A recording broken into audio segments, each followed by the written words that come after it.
It's the biggest piece of dog shit. So I really didn't want to review this movie. Or actually, I never had any problem with reviewing it, it's just that I didn't want to watch it. And I am of the opinion that it's sometimes necessary to watch what you're reviewing. But people have been asking me to review this movie, and I was pleasantly surprised to see it was less than 1.5 hours long. For some reason I thought it was gonna be like 2.5 hours, I forgot it was a animated movie. But I watched the Sandy Cheeks movie, and I regret it. Hey! So this dumpster fire actually starts off not so dumpster fire-ish.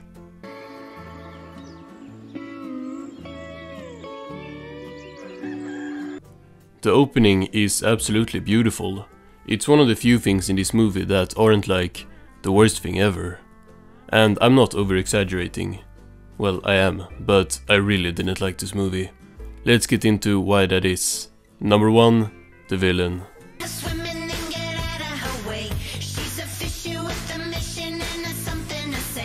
The villain in the new Spongebob movie is a marine biologist named Tsunami. Having the villain of the new Spongebob movie be marine biologists might be the craziest thing I've ever seen. Spongebob, the character created by the late Steven Hillenburg, a marine biologist. What is going on?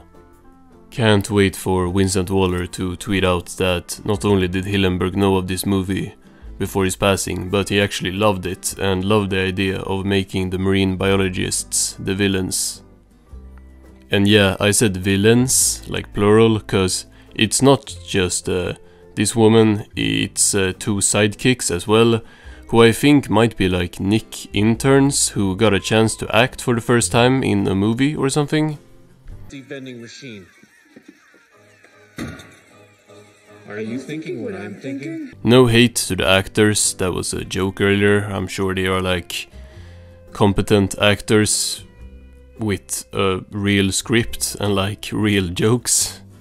She bought us a vending machine with money from our paycheck. We get paychecks. But is it supposed to come off like that? These guys act like it's supposed to be ironically bad, but I don't think it's ironic, which means that it's just bad. The live action parts of this movie are absolutely terrible. This is legit reminding me so much of one of these like late 2000s, early 2010s maybe, live action movies where they had like animated creatures or like CGI creatures living with real humans. It's the Garfield movies all over again. At least that one had Bill Murray. But while this takes up way too much time of the movie, there are still animated segments in 3D, and they are thankfully not as bad. Here, Sparky, Sparky! I kinda miss having 2D movies, although it at least makes this movie stand out more from the show right now. Not Camp Coral though. But this doesn't really look like Camp Coral, it looks exactly like Sponge on the Run. Similarly to Sponge on the Run, the best parts of this movie is the beginning before the live action disaster ensues.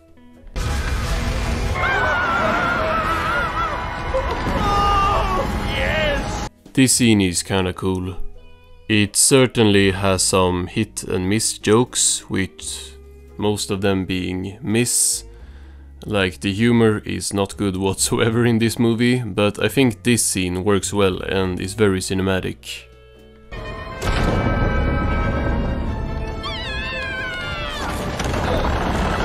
And a bit later, when Krabs goes out to look around, you would think that also would have been a good scene. Just like, you know, keeping the same dark, scary, moody vibe. No.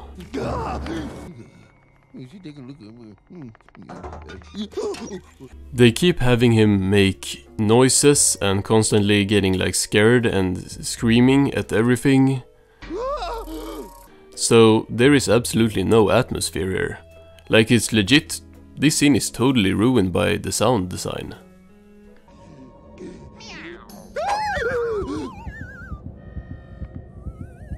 And that goes for so much of the movie, cause it's so much noise at all times. There is not a quiet moment in this movie. And SpongeBob is a big victim of this. And all my streaming videos on demand.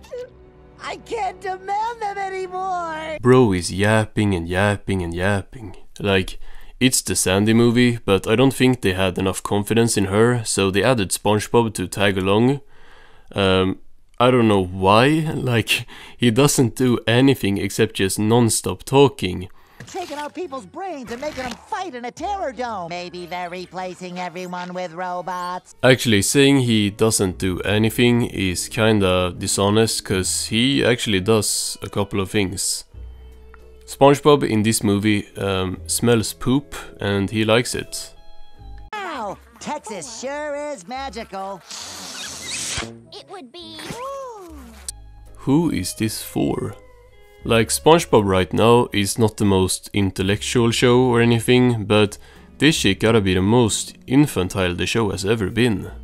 Also, I haven't really talked about Sandy whatsoever so far.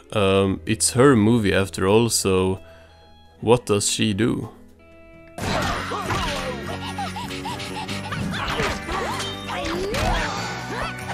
SpongeBob movie tried to take place in the ocean challenge. Sandy goes to land with Yap-Bob and reunites with her family. Well, look at who's back from briny blue. Craig Robinson, how did they sign you up for this? Bro is such a funny actor and he usually acts in good stuff. This is not one of them. The rest of Sandy's family is played by people. I think actors at least. That's a step above the live action guys. This guy, I think his name is Randy, is played by Johnny Knoxville, which is cool since we have seen him in SpongeBob already, like back in season 9. Not to brag, but I got voted most irresistible wink in Texas. The family, who I, to no one's surprise, don't really care about as characters, aren't bad though. I have had major griefs with the family characters in recent seasons of multiple of the SpongeBob shows, but these guys are one of the less bad things here. I'm not learning their names, I just wanna see water. Instead of water, this movie gives us sandy, furry inflation.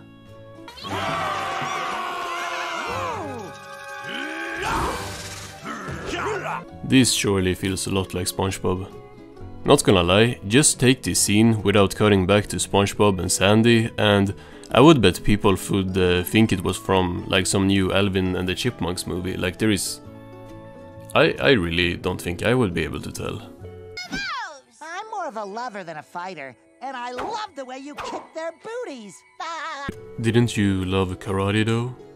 Well, you also loved putting love into making Krabby Patties, and look how that went. My mom doesn't understand fast food, not the way I do. Her cooking takes forever because she adds love. Look how they massacred my boy. My baby. Pyrocynical fans stopped watching right here. I also almost stopped watching after finding out what the villain's plan is in this episode. A movie. I'm so used to reviewing episodes. This is my first ever movie review.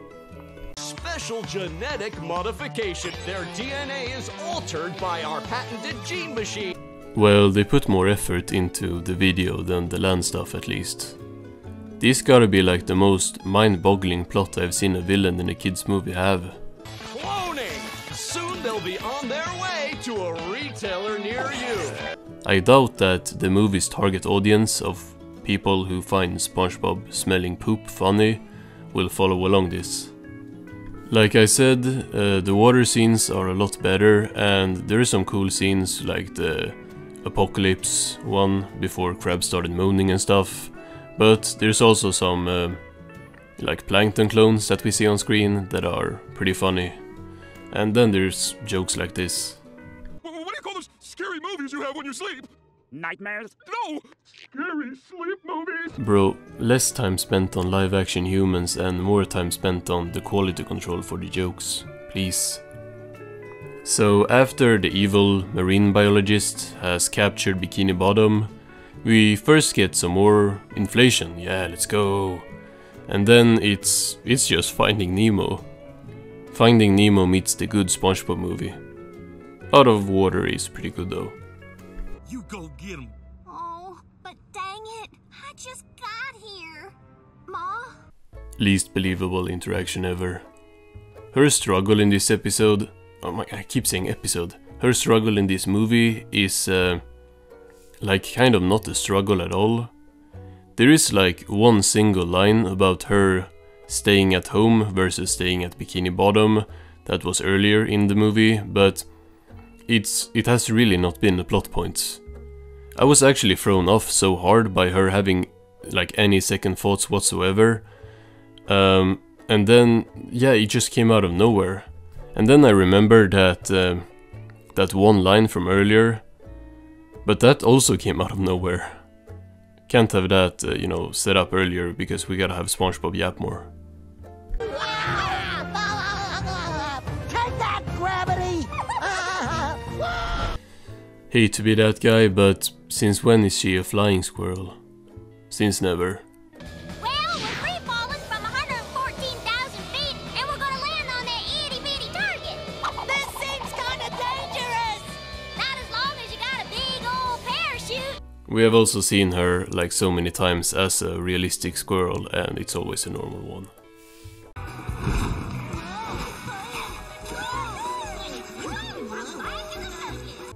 I've seen more humans than fish in this dumbass movie.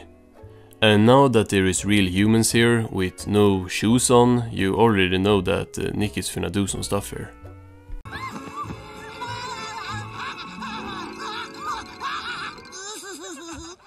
Has Nickelodeon secretly rehired Dan Schneider and had him work on modern SpongeBob? Because I refuse to believe that kids really find feet this funny. This gotta be for someone else. Prize trophy, Spongebob to us. His name is SpongeBob. Nah, the villain even calls SpongeBob Spongeboy. Be happy I'm not the SpongeBob conspiracy theory channel, is all I can say. Like, put some respect on my man SpongeBob's name. She wishes she could take them out of the water, so she could cuddle and sleep with them. I need to bleach my eyes. That gotta be the worst, like, special effects, or whatever you call it, that I have ever seen, because what was the intention behind creating this abomination? I don't think that's how you pronounce that word, abomination. This makes her even creepier. She was already creepy because, I don't know what's going on, but she wants to like sleep with fish or something.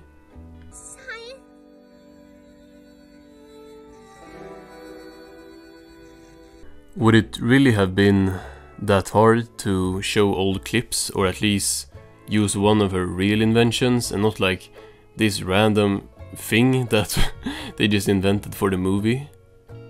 1000 references each episode, except when it would make sense. I feel like this is a good time to bring up how this is supposed to be part of SpongeBob's 25th anniversary, and to celebrate that they retcon Sandy's real like species, they retcon Chimps Ahoy, and they have the villain say stuff like this. Oh, I like this. What is this? Riverdale? What am I this? Why on earth is a character in SpongeBob making Riverdale references? Who asked for this?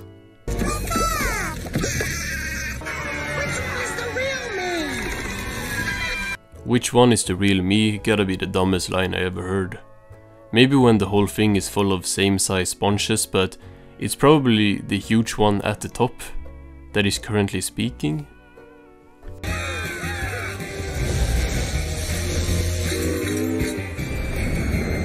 The end of this movie shows that Sandy's family can breathe underwater. Apparently, feels like that sums up the movie pretty well. How did you make a SpongeBob movie that's worse than Sponge on the Run?